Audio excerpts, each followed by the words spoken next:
Welcome to the Future Is Freelance podcast, brought to you by Zolo, the operating system for the solo economy. Every week we're serving up an audio cocktail of expert tips, inspired insights, and stories from the frontiers of freelancing to help you grow your borderless business to new heights and live life on your own terms. So kick back, grab a snack, let's get started.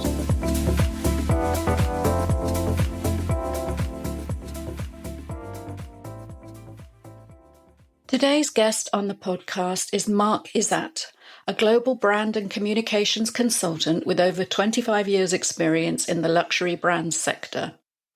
But like so many e-residents, Mark has many strings to his bow, and his portfolio of interests includes a marketing communications news service, an artisanal whiskey distillery, and serving on the board of a UK charity supporting the mental health needs of military veterans.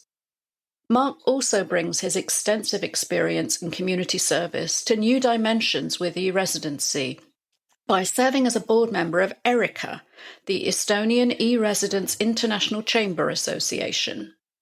This has strengthened his personal ties with Estonia, where he is a regular visitor, and EERICA is the lobbying voice of e-residents within the government and fulfills a vital representational role.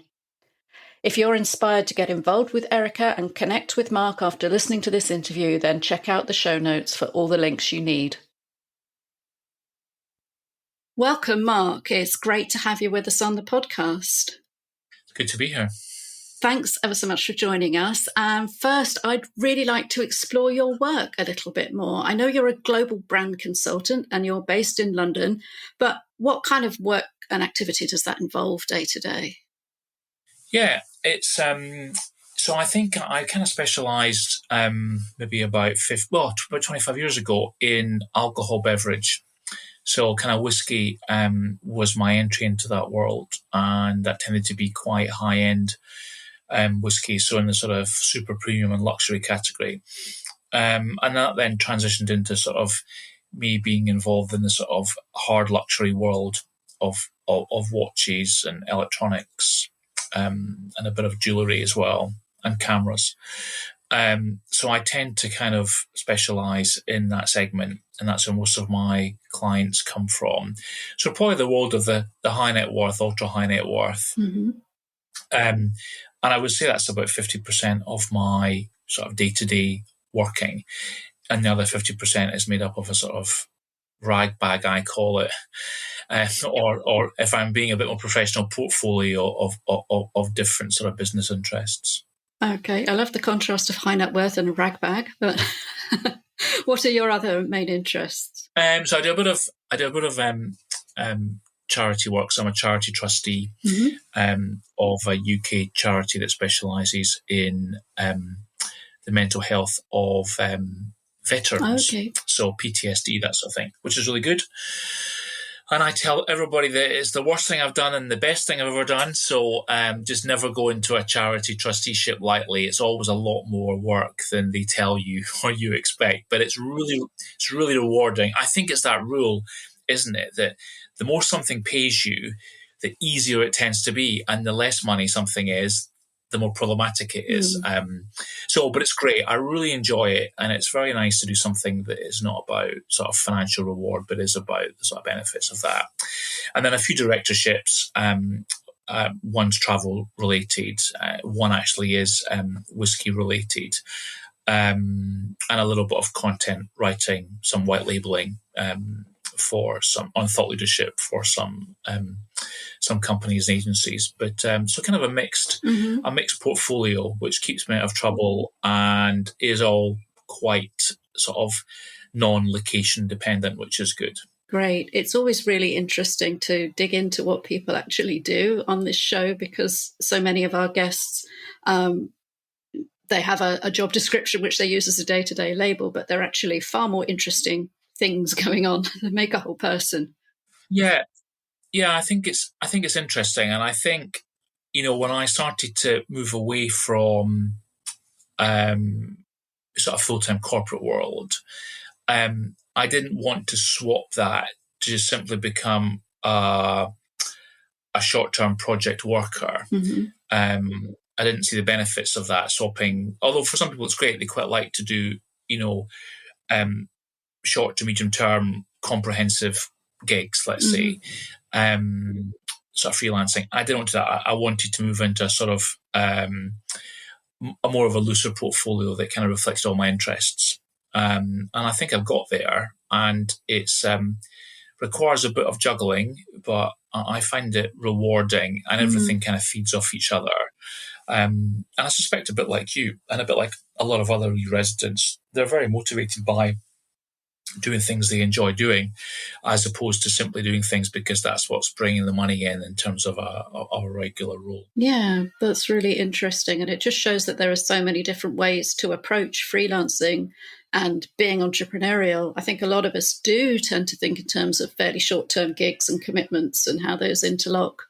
But it's fascinating that you've strategically sought out those long-term connections to build a complete portfolio and lifestyle. Yeah, I tried to. And my secret is never say no. That's the other thing as well. And I think you've got to, it's interesting, isn't it? You've got to have the confidence to kind of crack on. And it does come with, I think, you'll be in a very similar position. A lot of our listeners will be as well, that there's lots of advantages. The disadvantages are that you definitely always feel that you're hustling, that you're looking to make sure that things are in the pipeline, and you kind of can't take your eye off that. But if you enjoy that, then I think it's another aspect of kind of in that sort of freelance world that is most interesting. I enjoy it, but I find that if people ask me sort of tips on it, I usually am quite honest with people if I think that they're not kind of suited to that sort of worrying about paying the mortgage next year. It's like, well, no, you worry about paying the mortgage this month, and then next year worries about itself, but you've just got to keep on at it.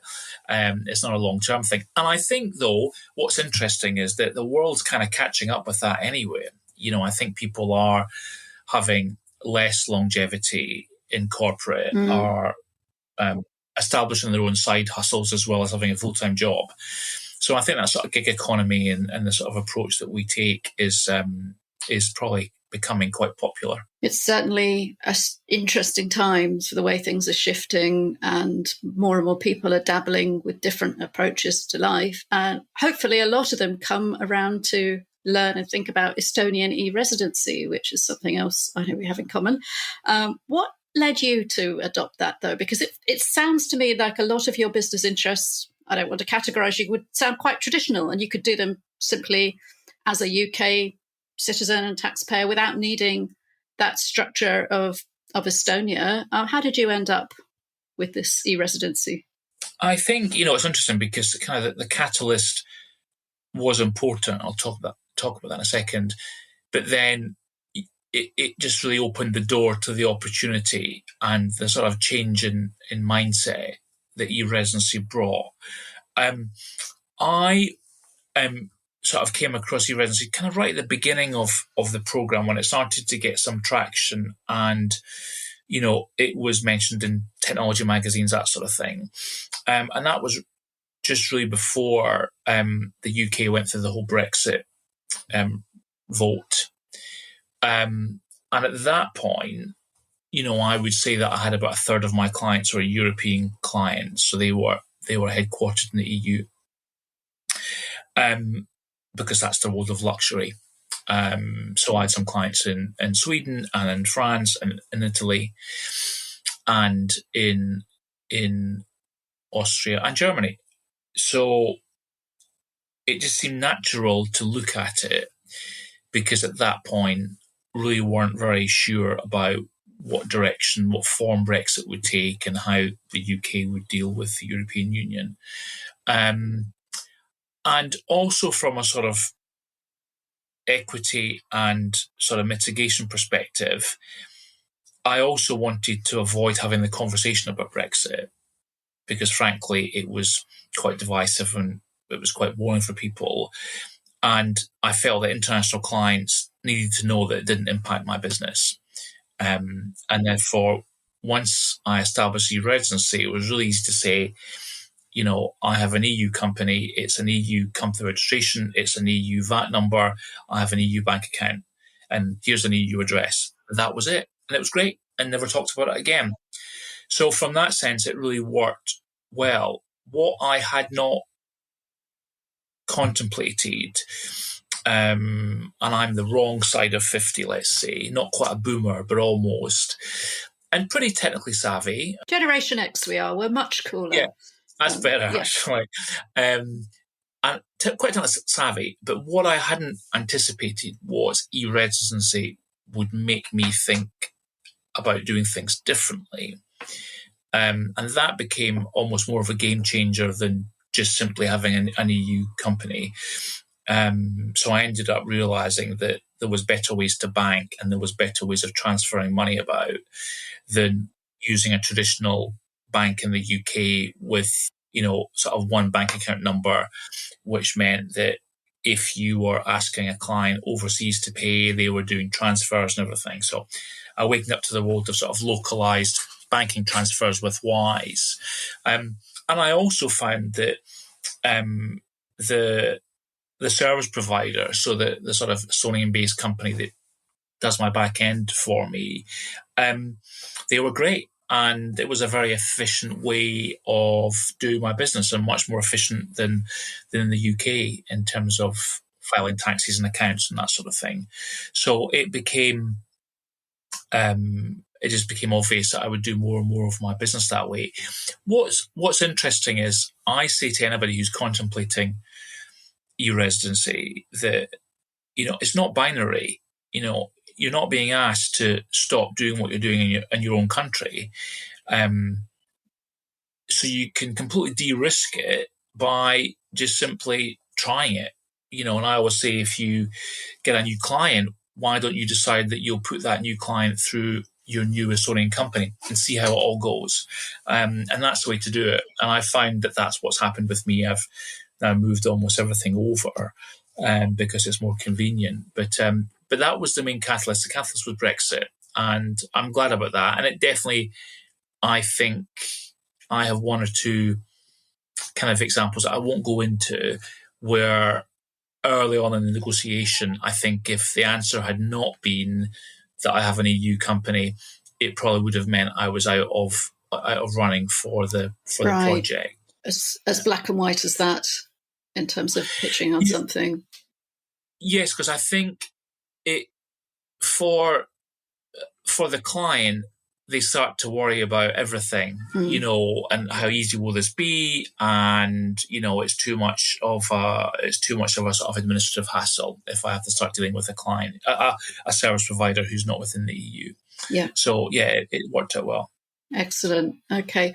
And it feels like Estonia has changed you and the way you think about business in ways that you weren't expecting, as well as just the way you do it. Yeah, I think that's absolutely right. And I think that's probably hard. And I don't think I'm alone there. I think that's harder for the program to get over at the beginning of the process, but it doesn't have to do that. It just has to get people to make the first leap. And you're right. Although I involved in a little bit of technology, it's still kind of hardwired to more traditional craft.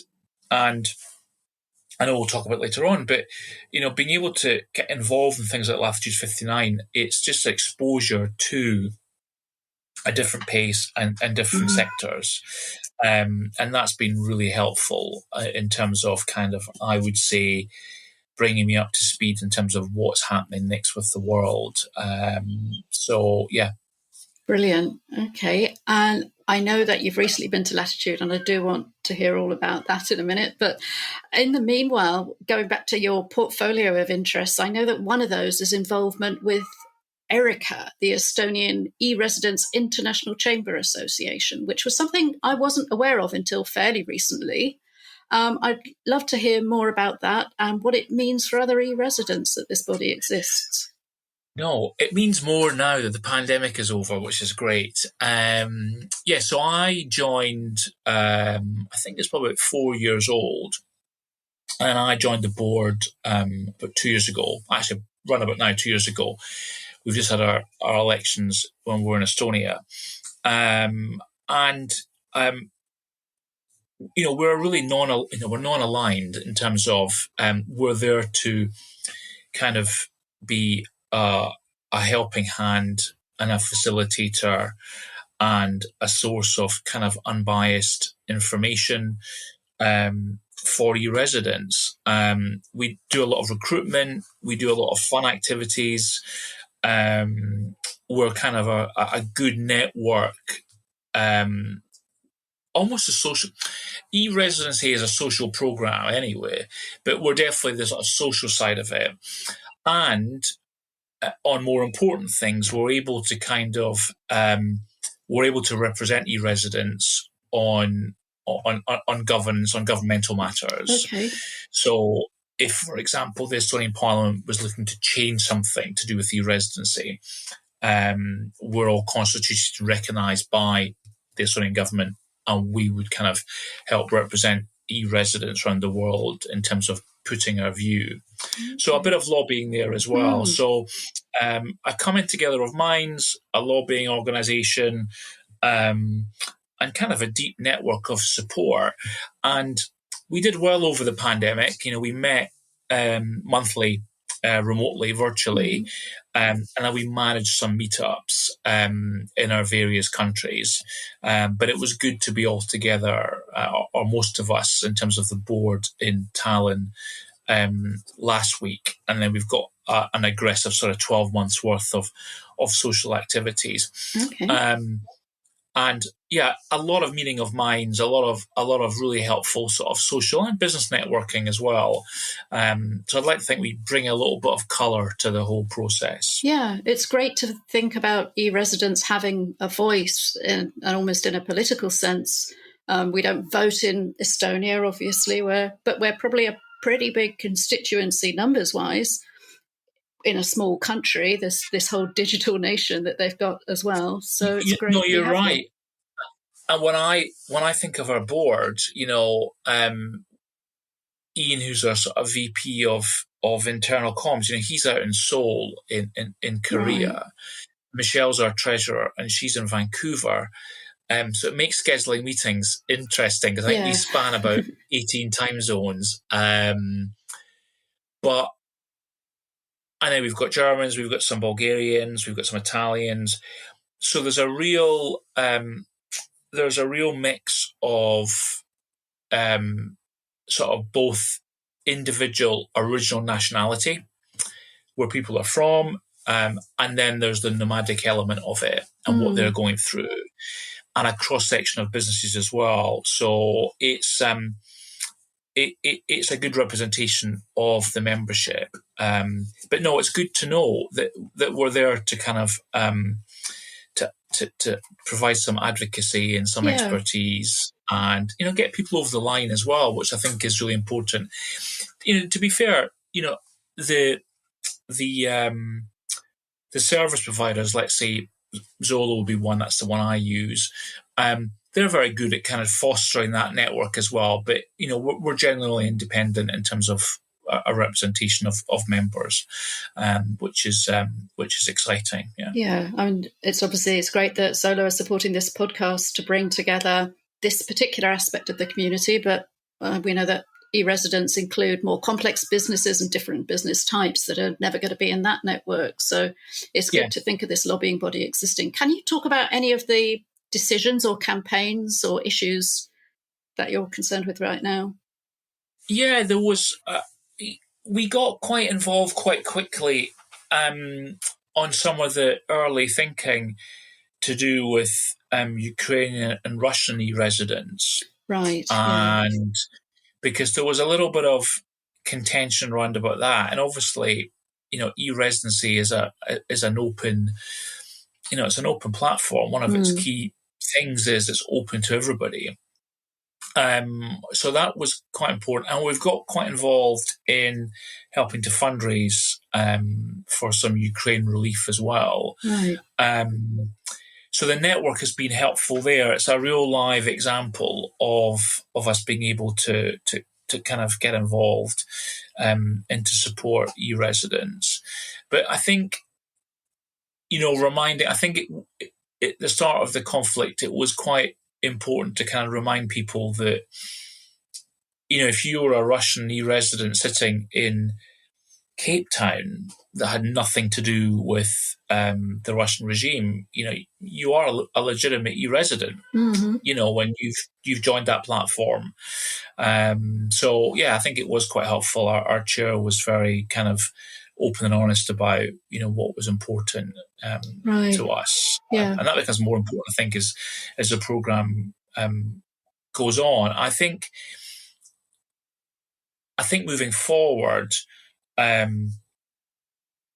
think on things like taxation, it will become even more interesting, because clearly, I'm a very straightforward nomad at the moment in terms of, I have my company in Estonia and I'm a tax resident of the UK. And I think traditionally nomads would be kind of like that. I think nomadism is changing now, and I think people could easily be in 4 or 5 jurisdictions in a year. Yeah. And that's really interesting what happens with taxation, but healthcare, and other governance matters as well. But I think we've seen a real, I'm sure you find this as well, and a lot of listeners, that the pandemic has resulted in a lot of people reassessing their situation. And that's at all parts of the spectrum. So not just sort of 20s and 30s, it's 40s, 50s and older, to say, actually, I can do what I love from anywhere. So why am I not doing it from anywhere? Yeah. And I think that will help both the e-Residency program, and I think it gives more sort of cause for EERICA to be there supporting people. I think the challenges will become more complicated, but in a good way. And clearly, the other thing is as well, not all e-Residency programs are the same. There's quite a lot out there now, other countries doing it too. And it's one of the fascinating things that I think you have when you kind of compare and contrast Estonian e-Residency with others, is that, Estonia is a true digital nation. It is not a sort of top dressing of bits and pieces. It is top to bottom as an e-nation, which makes things easier and truly reflective of that sort of nomadic support. Yes, it's kind of a natural technological home for people who want to be location independent and moving into these new business models. I think you're absolutely right. Yeah, very, very much so. It's a real model. You can see other countries trying to think, how can we emulate this quickly? Yeah, and they'll all end up doing something slightly different and catering to probably a slightly different audience. I guess there's room on the ship for everybody, I think, and exactly what you said, that so many people now are starting to reevaluate, what does it mean if I've proved I can work from home, I can work from anywhere, and I've been stuck in my home for 2 years, and how do I want to live? Where do I want to live? What do I want to do? So much opening up now. Yeah, there's a big thing about kind of crowded cities. I live in London. I don't know what the population of London is, maybe 20 million or something, I'm not sure. And I like living here, but I also enjoyed my sort of 5 days in Estonia, in Tallinn, where everything is 5 minutes away. But you still have a sort of high choice of culture, entertainment, restaurants. And I think this week, there's a couple of restaurants have just become Michelin-starred restaurants in Estonia for the first time. So if you're a gourmand, that's the place to go as well. And I think people are just thinking about it. They're thinking about more and more, actually. So that pent-up travel demand too. But it's very exciting. And I think that's where e-Residency it makes it possible in a sort of proven way. So it kind of de-risks it, I think, for people that are considering it. Yeah. You've got that support both from a governmental perspective, but then also from a service provider. And there's lots of competition on that in town. There's lots of deep expertise, which you can pull on really easily. I think it's an exciting time for being a nomad, for sure. Yeah, I really like that idea as it being part of the infrastructure for de-risking that shift, because you and I are not 20-something digital nomads with no ties or commitments and can just wander off around the world and try different things. What you suggested about moving one client at a time over into your Estonian business infrastructure, and then at that point you've got to the stage where it doesn't matter where you are. You can meet with people online, and then you can choose where you want to be for the rest of the time, whether that's Estonia or anywhere in the world. I think so. And then the other thing that I think it's been sort of accelerated by what's happened in Ukraine, but it was happening anyway, that Estonia has been on this journey of increasing really basically every metric there can be in terms of, press openness, educational attainment, health standards, GDP. So what's happened is that by becoming an e-resident, you've kind of aligned yourself with a nation that's kind of on the way up, which is interesting. So I think over the sort of 5 years of me being an e-resident, I have to explain Estonia less and less. And then, of course, the last 3-4 months, well, that's just gone out the window because, the Estonian Prime Minister, the Estonian people, they have been at the forefront of this whole dialogue about Ukraine and the Baltics. So if you didn't know where Estonia was or who it was, in January, you know it now. And I think that's interesting as well, because I do think if you're anchoring your business somewhere, you want it to be somewhere that's got high probity and, has got a good reputation. And that's then the next bit, which kind of would take us into latitude if we go there. The fact that, there's so many unicorns and, it's got a reputation now for technology and entrepreneurialism. I think that helps too. So in that sense, it's and none of this I really thought of at the beginning of my journey with them. But now it's kind of like, this was the right choice. Yeah, 100%. And my reasons were not dissimilar to yours, being a Briton living in the EU.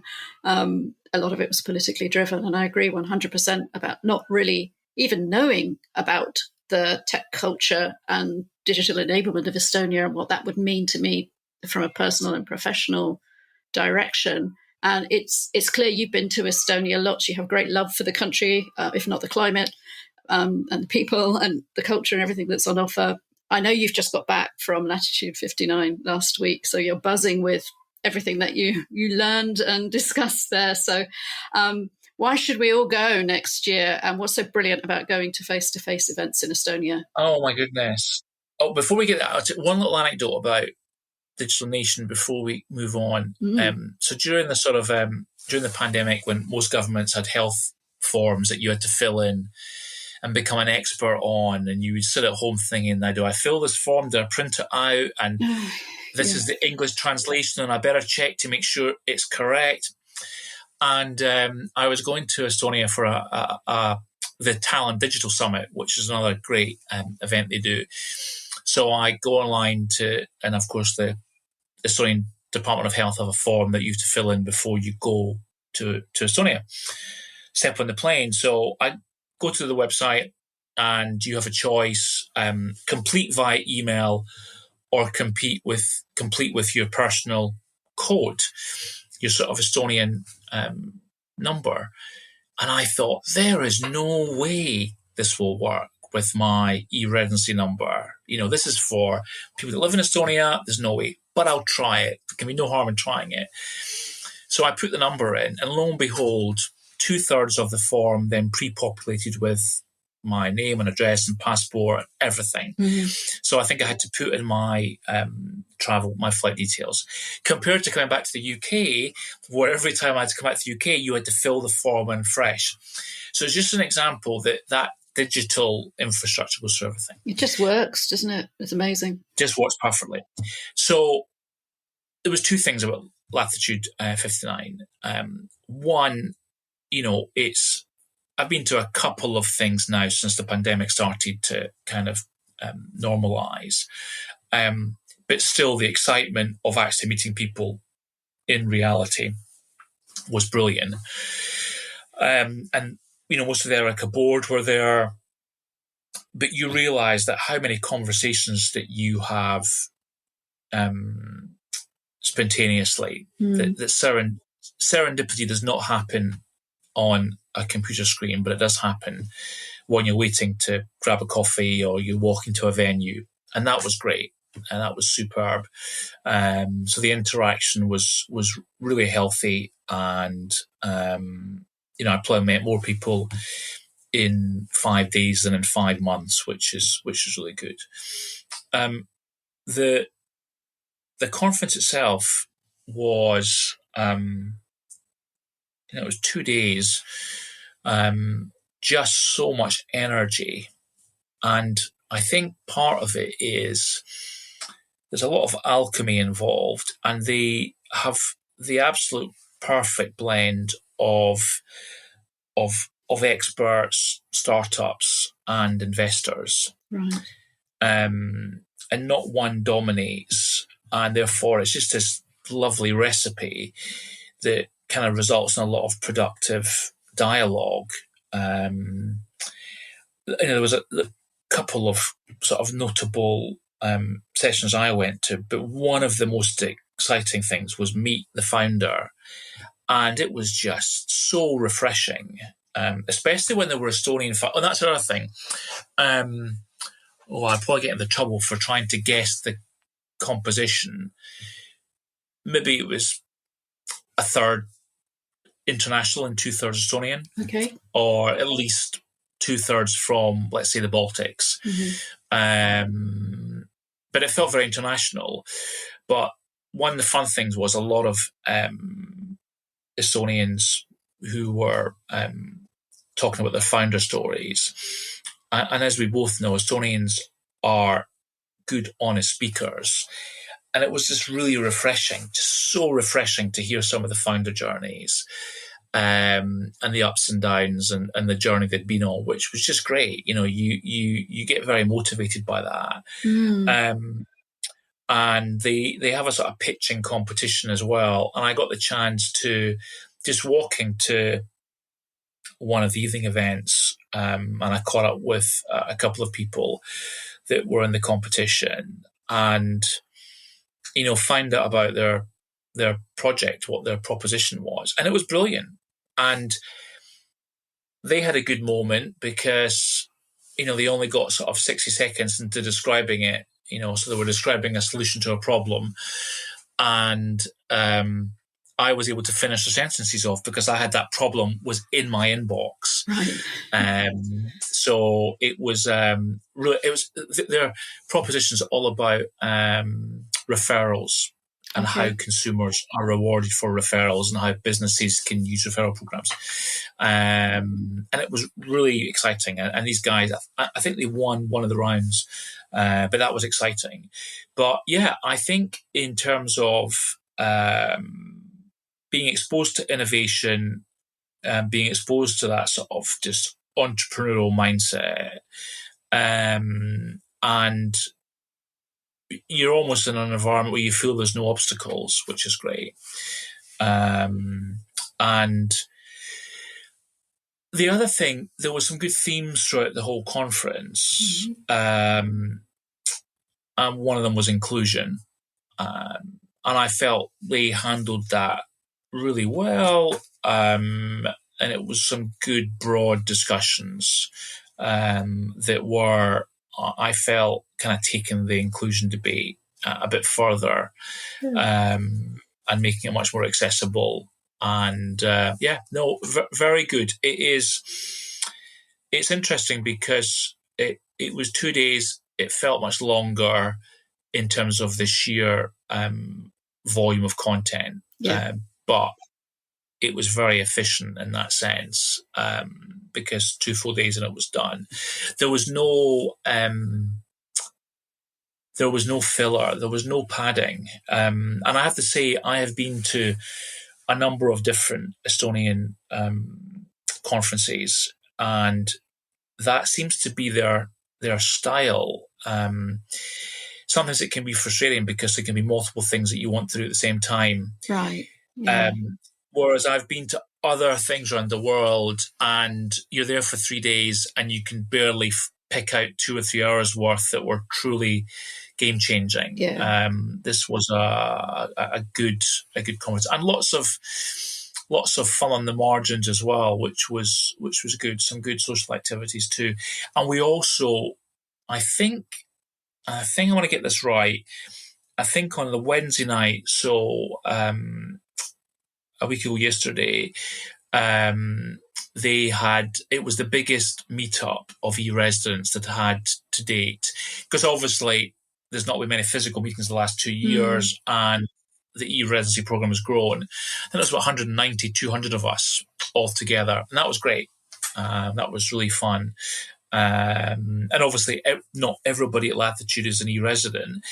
What was interesting is meeting Estonian entrepreneurs who hadn't met an e-resident before, so they found that quite interesting too. Yeah. So yeah, it was really well done, and I think the early bird tickets are available for next year, and I'll definitely go. And what's interesting as well is that it's not necessarily my field in that sense. But I found it 100% relevant. Okay. I felt it was really helpful. It moved my understanding along a lot on sort of on key technology matters, but also just on a sort of mindset and how to do things was really interesting. Because obviously a lot of freelancers listening to this will be effectively self-funding to attend an event like that. Really need to understand the value they're going to get from it. It sounds that you got a great deal out of it, and even more than you were that's expecting. interesting. And if we can be candid about that, and I kind of alluded about it, when you're in a corporation and you go to conferences, and sometimes they can be very expensive, and Latitude 59 is it's 180 euros or something. But in the past, I went to conferences that have been 2,000, 3,000, 4,000 euros, and I remember that first year when I became a freelancer and I was paying for some of them myself. Oh my goodness me, you approach the conference in an entirely different mindset, because you've had to write the check, you've had to pay the bill. And many of those I never went back to again because I'm not getting the value from it. So I think, you think a freelancer is putting two things in it. It's a monetary investment and it's a time investment. Yeah. And I found on both fronts it was very worthwhile. Yeah. That's fantastic feedback. So, well, as you said, early bird tickets are out there. And it should have been what the weather was. It was definitely a cooler May than previous Mays, but it was still great. And of course, it never gets dark. So if you weren't careful, you were going home. In the wee hours, and it was pretty light. Fantastic. Yeah. Well, it's felt like this summer's been a long time coming. So if it comes to Estonia first, then I think that's more than fair in the circumstances. I think you're right. No, you're absolutely right. Okay, excellent. Well, we've got one call to action there then. Check out Latitude and other events that will give you an excuse to travel to Estonia if your e-resident orbit doesn't take you there. Yeah, I think so. And I think, drop EERICA a note as well. And, we'll do things in most cities around the world. And if we're not there, then you can help set up. And you can speak to other people about it. But I think especially when you're perhaps traveling from further afield, I think going to Estonia and using an event as an anchor point, I think it's a really efficient use of your time. And that's the other crazy thing as well. It's a €5 Uber ride from the airport to the centre. It takes about 7 minutes. 3 or 4 days in Tallinn goes a long way. And there's lots to explore as well. There's always something new when I go back. But I always feel, when I go there, that I've worked really hard. I've been very productive, met lots of people. But I've also had fun and I've kind of decompressed a little bit as well. And I think that's back down to probably smaller cities that just have that ability. Yeah. Well, that €5 airport run, that's mind-blowing if you live in London, right?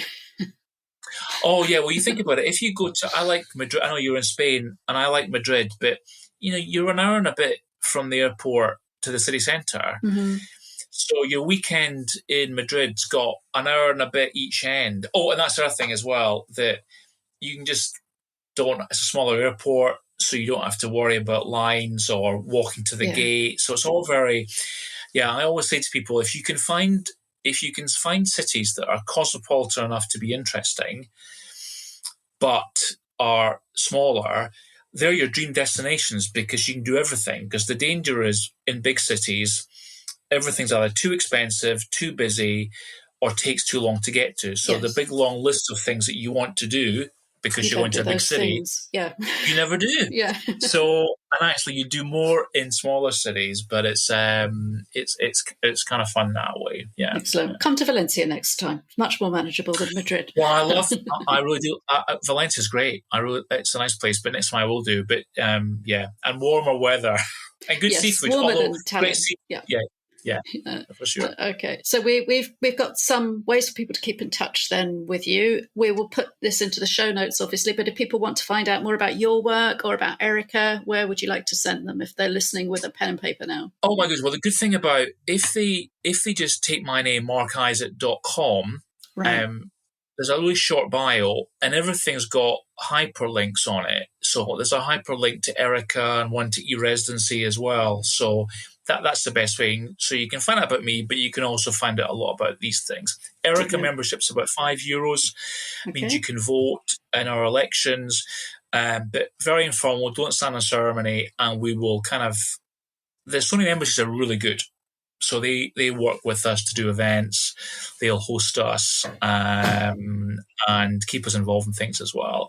Fantastic. And the e-Residency program, they're really good about reaching out once they know who you are, and when there's things that are happening close to you. I went to the Estonian Pavilion in Dubai at Expo 2000, which was great. And there was a little on 2020, even though it was I went in 2021 and 2022. There was a little secret benefit that if you showed your e-Residency card at the Estonian embassy, Estonian Pavilion, you got a free burger. These burgers were phenomenal, and I hadn't, I believed they were nice. They tasted great. They said that people came from all over Expo, dignitaries, to go to the sort of burgers. And I kind of believed it a little bit. Anyway, so I went back for a second time, not for a second burger, but I was sitting close to the pavilion.